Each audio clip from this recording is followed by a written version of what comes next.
인간 예외주의를 가시는 나머지 그 누구도 오늘날 코로나 사태를 예측하지 못했다. 코로나 사태는 국제 정치에도 커다란 영향을 미치고 있다. 문재인 대통령 통일 외교안보 특보를 지낸 문정인 세종연구소 이사장이 했던 말입니다.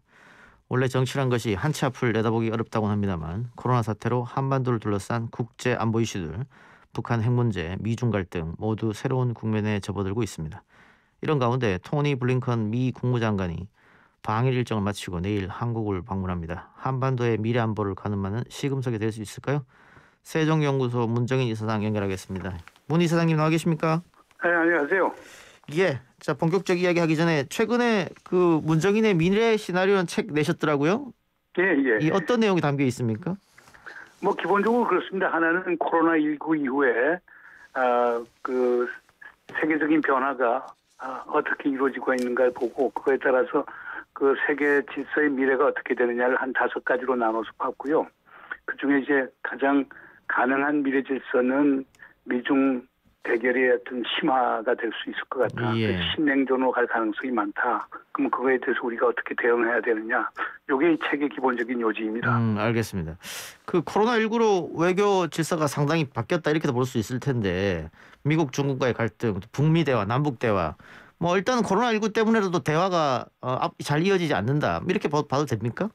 그렇죠. 지금 특히 북한 같은 경우는 코로나가 가장 큰 변수죠. 그러니까 완전한 방역 차단을 하고 있기 때문에 일체의 대면 접촉이 되지 않고 있고 비대면까지도 이제 소극적으로 나오기 때문에 상당히 어려운 국면이 전개되고 있습니다.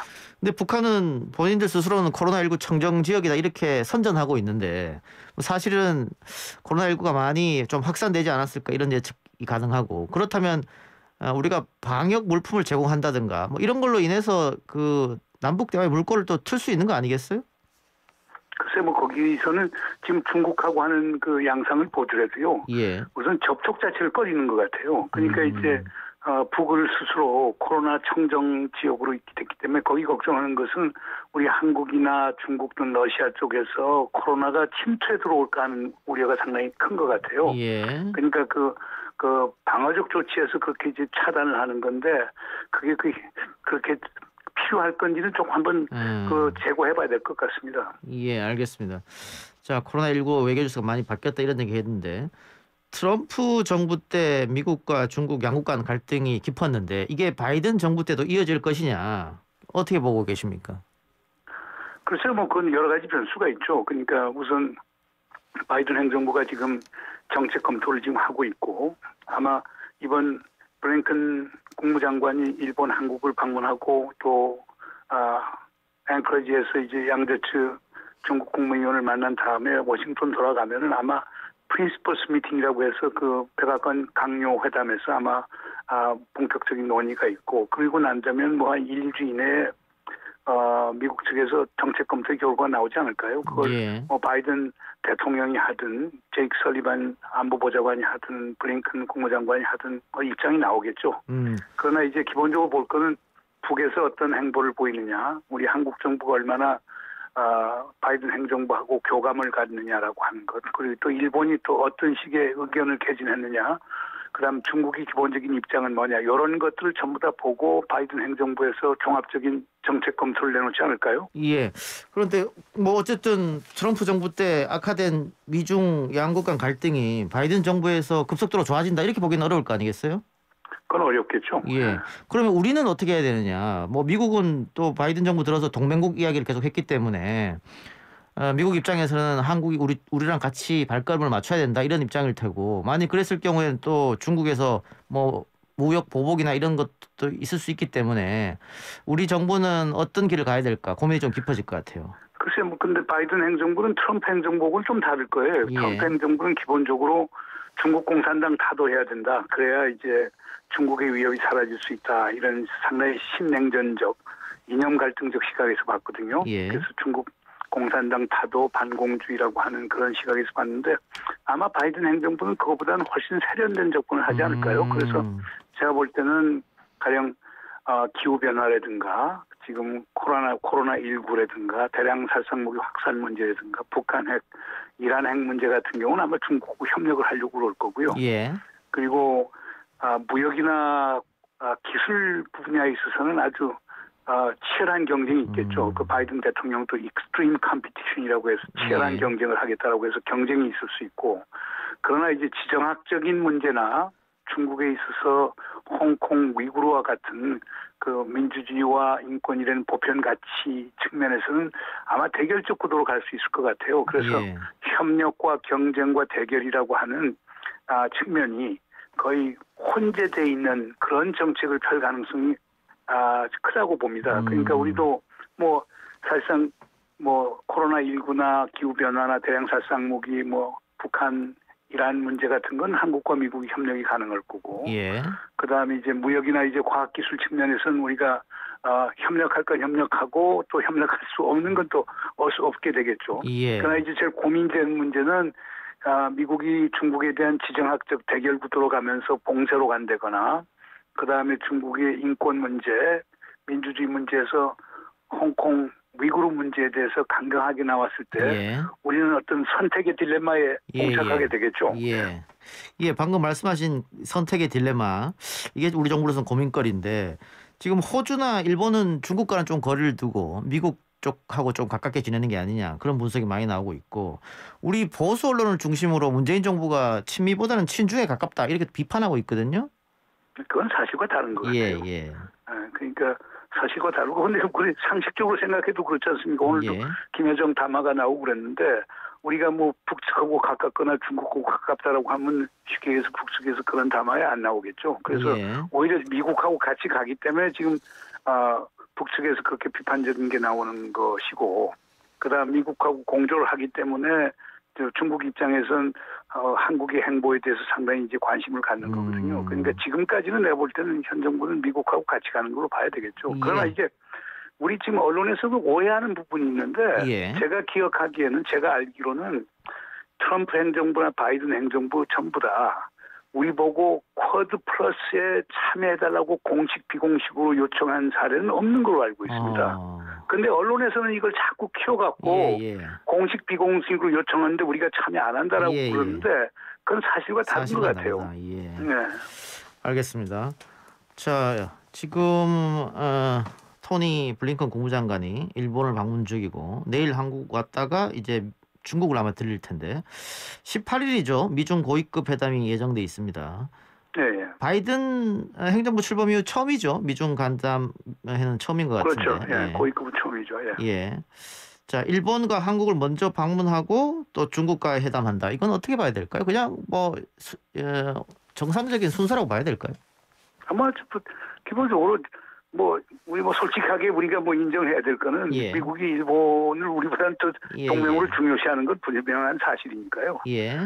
그러니까 일본은 그래서 코너스톤이라고, 주춧돌이라고, 우리 보는 린치핀이라고 하는 거니까 그건 현실적으로 인정을 해야 될 것 같아요.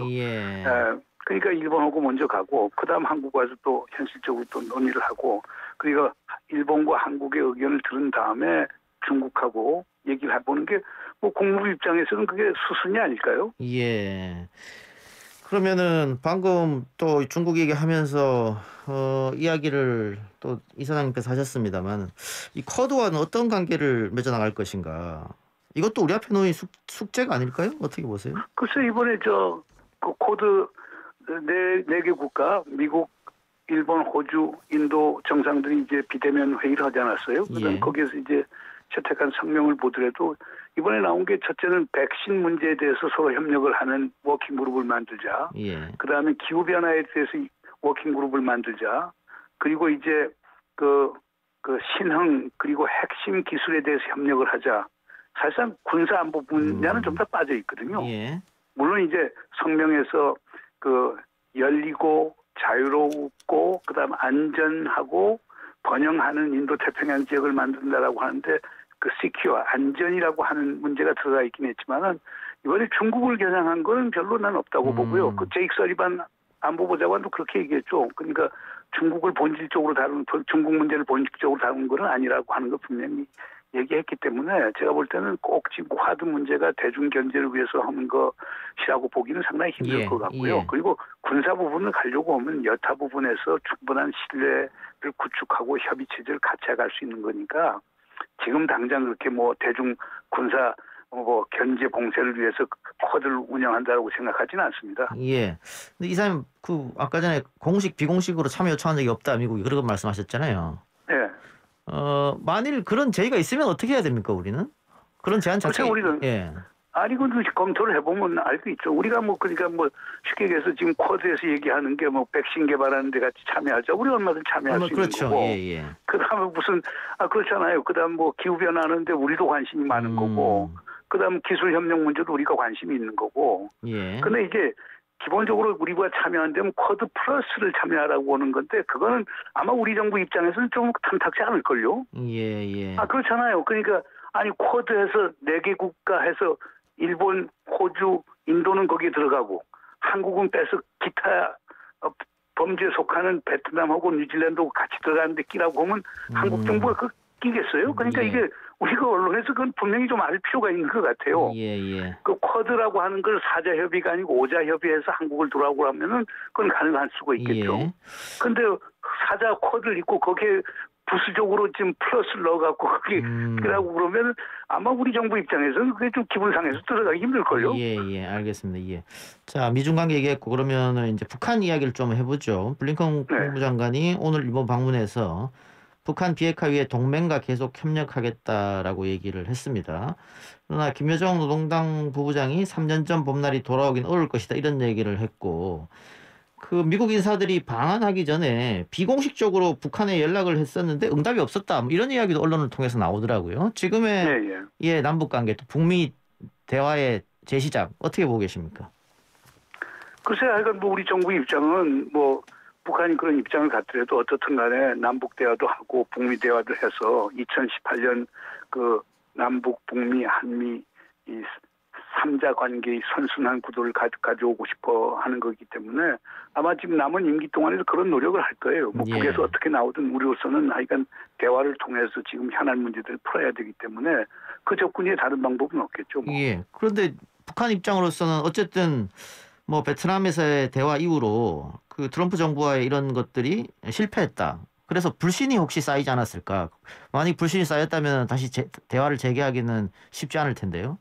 그 정확하게 보셨어요. 그러니까 하노이에서 김정은 위원장으로서는 상당히 구체적인 그 영변 핵시설을 완전히 영구적으로 폐기하겠다는 안을 내걸었는데 트럼프 대통령이 그걸 완전히 그냥 무시해버리고 그다음에 거기서 빅딜을 제시하고 노딜로 가버렸단 말이에요.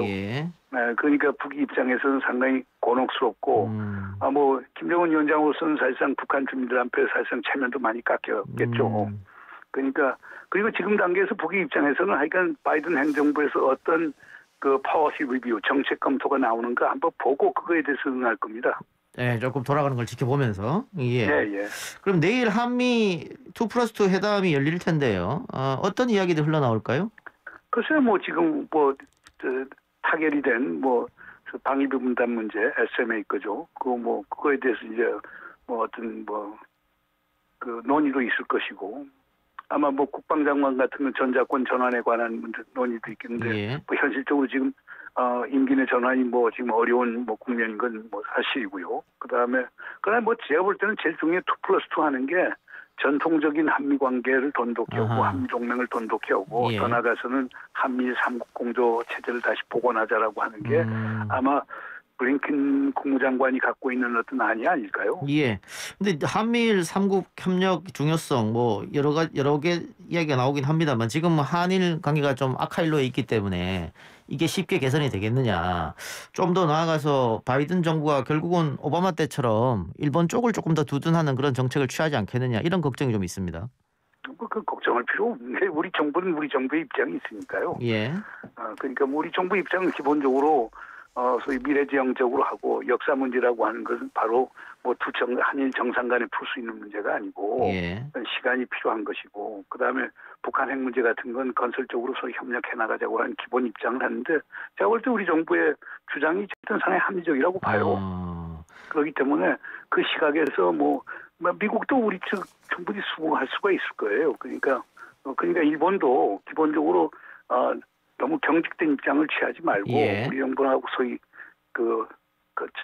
1998년 김대중 오부치 시대처럼 한일이 협력할 수 있는 어떤 그 새로운 어떤 전기를 마련하도록 노력해야 될 것 같습니다. 미국이 혹시 한일 관계 개선을 위해서 압력을 넣거나 이러지는 않을까요? 그건 조심스럽죠. 그러다가 뭐 동맹 잃어버리게요.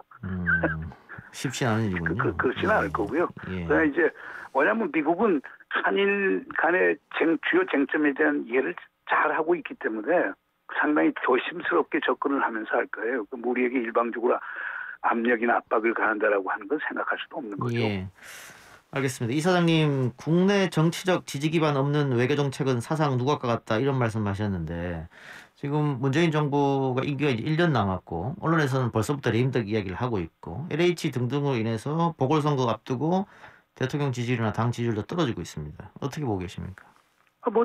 현 정부로서 남은 임기 동안 최선의 노력을 다해야 되겠죠. 좋은 정책 내고 국민들에게 충분히 알리고 국민들 설득하고 국민들이 동참할 수 있도록 많이 노력을 해야 되겠죠. 예. 그다음에 우리 정치권에서도 외교 정책을 너무나 정쟁화시켜서 그걸 양극화의 어떤 대상으로 삼는 것은 바람직한 건 아닌 것 같아요. 예. 뭐냐면 우리 외교안보라고 하는 것은 대승적으로 펴야지 그걸 정파적으로 펴면 한국같이 좀 어려운 입장에 있는 나라에서는 여야 할 거, 진보 보수 할 거 없이 다 우리에게 부정적 결과를 가져오기 때문에 제가 볼 땐 여야나 보수 진보가 충분한 협의를 통해서 바람직한 정책을 전개해야 되겠죠. 예. 문재인 정부가 취임하면서 여러 가지 굵직굵직한 정책 목표를 내놨는데 그중 하나가 분명한 남북관계 개선입니다. 취임 초에는 이게 푸른 청사진으로 보일 것 같았는데 지금 1년 남겨놓고는 글쎄요. 앞이 잘 안 보이는 시점입니다. 1년 안에 어떻게 좀 해결이 될 수 있을까요? 정부로서는 당연히 해결하고 싶어 할 텐데. 쉽지는 않겠죠. 그 정부가 내놓은 한반도 평화 구상이라는 게 한반도 비핵화 그리고 북한의 비핵화를 하면서 한반도 평화 체제를 이렇게 만들겠다라고 하는 게 이게 시간이 걸리는 거죠. 그러니까 예. 제가 볼 때는 그 무사히 목표거든요. 예. 모든 정권이 설정한 목표를 단시간에 달성하기는 상당히 어렵겠죠. 그러나 예. 그 과정에서는 2018년처럼 참 희망을 주었던 시기도 있고 2019년 이후처럼 좌절을 느낀 시간도 있겠는데 정부로서는 하여간 임기 끝까지 최선의 노력을 다해서 한반도의 평화, 안전 그리고 전쟁의 방지 이런 외교 목표를 위해서 노력을 해야 되겠죠. 예, 알겠습니다. 끝으로요. 이사장님이 경기도 국제평화교류위원장 자리에 위촉되셨는데 어떤 역할을 하게 되시는 겁니까? 이제 경기도가 이제 그 접경 지역 아닙니까? 그래서 그 비무장지대를 평화지대화하는 문제 이런 것도 국제적 협력이 상당히 필요하거든요. 그다음에 경기도가 북에 대해서 인도적 지원 같은 걸 많이 하려고 그러는데 지금 유엔 제재 때문에 또 어려움이 있으니까 이런 것들의 어떤 지혜를 구할 수 있느냐. 그래서 그 자문위원회를 만든 거거든요. 그리고 또 경기도가 인구 1,000만이 넘는 엄청나게 큰 사실상 지방자치단체인데 국제화 노력이 많으니까 어떤 식으로 하면 국제적 위상을 올릴 수 있는가 이런 그 경기도의 전반적인 도정 자문과 관련해서 그 노력을 하는 그런 기관이라고 생각하시면 될 겁니다. 예, 알겠습니다. 끝으로 하나만 더 여쭤보죠. 1992년부터 이게 보수 정권, 진보 정권 이렇게 5년, 10년 단위로 교체가 됐었는데 그때마다 대북 정책이 180도 전환됐었거든요. 이게 과연 옳은 일인가? 그러니까 어떤 집단이 정권을 잡을 때마다 대북 정책이 이렇게 확 변한다면은 이게 과연 그 남북 평화나 교류에 희망이 될 수 있을까? 이런 지적을 하는 분들이 많은데 이사님 어떻게 보세요? 100% 동의하죠. 예. 그래서 대북 정책이나 외교 정책은 거의 지속성이 되는 게 상당히 중요하거든요. 그래야 신뢰가 생길 수 있는 건데 그건 우리 깨어있는 시민들이 결국 그걸 바로 잡아줘야 되죠. 그러니까 누구든지 우리 입장에서 소위 실사구시 입장에서 누가 우리의 그 국가 안보를 위해서 좋은 정책을 펴는 걸 잘 판단해서 깨있는 시민들이 선거를 통해서 그 영향력을 행사한다라고 하면 그런 가을집자 외교 정책도 많이 수정이 될 수 있지 않을까요? 예, 알겠습니다. 오늘 인터뷰 고맙습니다. 예, 수고하십시오. 지금까지 문정인 세종연구소 이사장이었습니다.